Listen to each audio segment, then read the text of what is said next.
Welcome to another edition of Talk City Greensboro, produced by GTN, featuring interviews and events happening around town. It's an easy way to stay in the know while you're on the go. Subscribe to Talk City on iTunes, Pandora, Google Play, or SoundCloud so you can keep up with what's going on in Greensboro City government and beyond. I'm your host, Rodney Dawson, and with me today, Rosemary. Always glad to be back. It's been a while since we've been at this table. It has indeed. And guess what? You're matching the table. I am, and you're kind of matching the table, too. I am. We got the memo. Yeah. Jodee, what happened? Yeah. wrong. Too busy with the folk festival. She Jodee. might be a little bit busy. Yeah. Okay, so it is almost time. In fact, I think I can hear it. I can hear the music. I can hear the drums that are going to lead off the whole festival coming our way. And it's the 10th annual North Carolina Folk Festival. 10 years already. 10 years. Yeah. Happening in downtown Greensboro. Jodee Ruppel is executive director, and she is back for an encore performance on Talk City Greensboro. Hello and welcome. Hello. Thanks for having me back. We're glad. Okay, so first, how are you feeling? Anxious, excited, ready? All of the terrified? All of the above, right? Like, no, I am so excited. I kind of almost wish it was this weekend. I'm ready for it to get here. It's such a good party, and I can't wait to hear these acts live. So I am definitely ready. You are indeed.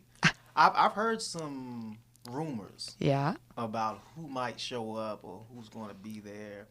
I'm going to throw out the number 3. I heard there might be 3 big acts coming or something like that. Mm-hmm. But can you give us a hint? I know it's not started yet, but can you give us Yeah. a hint? Who's headlining? Who's coming? We have 3 amazing headliners. So we have the Warren Treaty.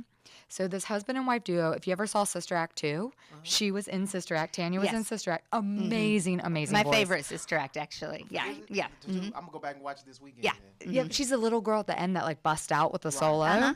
And so she is part of this husband and wife duo. They just opened for the Rolling Stones in July. Wow. Right? So a little soulful, a little jazzy, a little like country-ish, right? Like they are on the rise. And like honestly, I can't believe we have them at this free festival.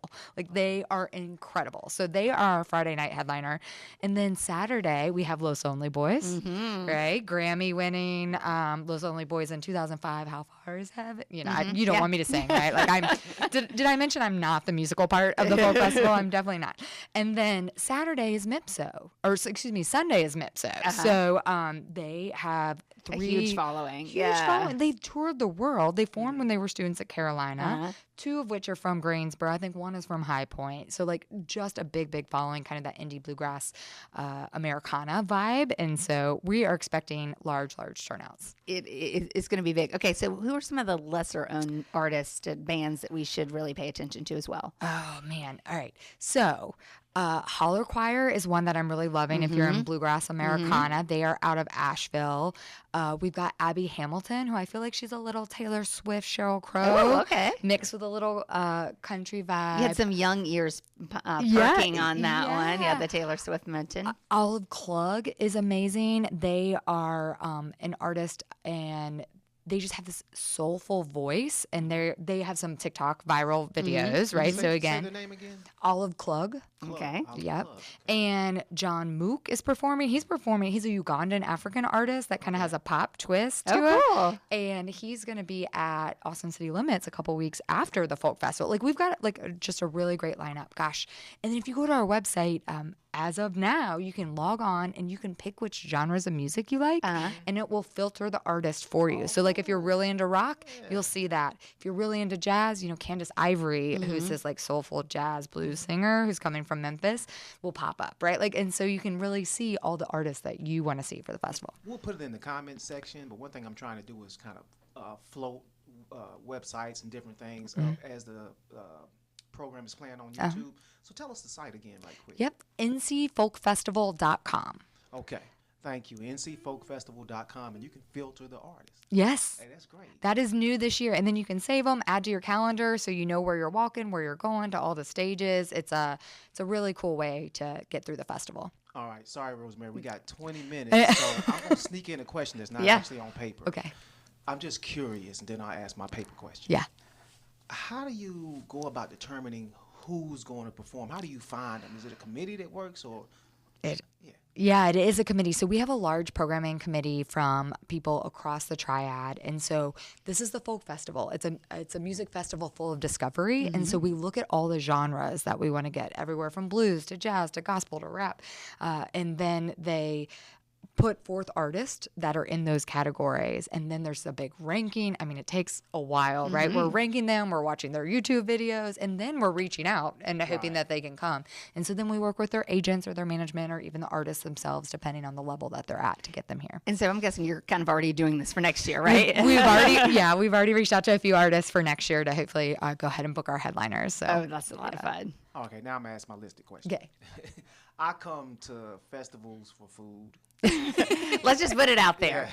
Yeah. Where can he eat? Yeah. I love music. I love different types of all genres of music, but I specifically come searching for food and maybe buying beaded bracelets, vendors, things like that. So if I'm coming, I want the music and I can hear that. Where can I find all of this other stuff that I'm looking for? My food and my vendors with my bracelets. Love and it. shirts and Love stuff. it. I do love some food too. So I will see you out there at the food trucks. So we've got over 28 different food trucks from around the state that will be on the festival footprint with a whole host of different kinds of food, right? Because folk is food too, right? It is. Like culture around that. And so we want to expand our horizons on the different food that is there. Again, on our website, ncfolkfestival.com, we have a listing and their menus. So that's good to you know. can kind of like pick what you want to eat before. Yeah. And then we have the Makers Marketplace, which is back this year. And I think there's over, I want to say 25-ish vendors. Cool. Okay. So if you're looking for your soaps, your candles, your woodworking, some different crafts, all made in North Carolina, that will be along Church Street right near Market. We can find those. Love it. Okay, 10th anniversary, as we said. Yes. Anything special? Anything coming back? Anything brand new? Ooh, yes, tons of things are brand new. The footprint, totally brand new, right? So we are on Church Street this year. So before we've kind of been on West Greensboro and maybe all spread out. This year we're going from where the Children's Museum and the History Museum is on Church Street. We'll have a stage there. We'll have the festival all along Church. We'll have a stage at the depot, in the depot parking lot, which will be super fun. So if you're taking the train or have friends taking the train, they'll get off to music. What a welcome when you come into Greensboro. Yeah, that'd be fun. Right? And then the big stage will be back under tent this year. So we're bringing that back. And that is in right by the News and Records site. So on Market Street near Church and Davie. And then LeBauer Park will be a stage. The dance pavilion's coming back. It's moving back into Van Dyke.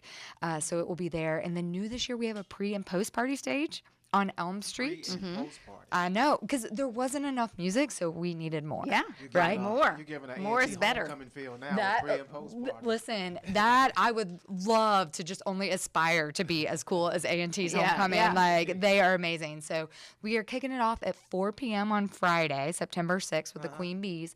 And then the A&T Drumline, speaking of A&T, are coming to perform at that Elm Street stage. And we are going to parade behind them. I love it. To the depot stage, right? So that was similar to the first year of the festival. I remember that. Yes. Yeah. We're bringing it back. I mean, the Cold Steel is just, internationally known, like amazing drumline. And to get to walk behind them, like we just felt it was so important for this 10th year anniversary. Well, I got to say Aggie pride today. Whoop, whoop. Oh, and numbers. In the past, what do you aspire? What are you hoping? What kind of numbers can we expect? Yeah, I'm hoping to have over 100,000 people here. So I know. And That's the a lot nice to thing, navigate. it is a lot to navigate, but I think it'll feel so fun. We've got plenty to do. 45 artists, 5 stages. Like, there's something for everyone. All those food trucks, plus all the downtown businesses that are open, right? Like, and with the social district, there's so much to do. The nice thing about this new footprint is that it's going to be so easy to get into a parking garage, right? Like, we're not shutting all the roads that used to be shut down. So you can easily pull into every parking deck except Church Street. That will be the only one that's closed. So it's actually, I think, going to be easier to navigate. And now we have the trolleys, and we're bringing the rickshaws back. Oh, if you'll fun. remember Yeah, from 10 years ago, we had the rickshaws to kind of help people get around the footprint. Love it. And so really you need to start at the website. That's really, make your Yes. plan there, find out, what time you want to be there, where you want to be, go ahead and look at the map, figure out where you're going to park, all that kind of stuff. Exactly. That is all up there. We've got our food vendors. We've got our marketplace vendors.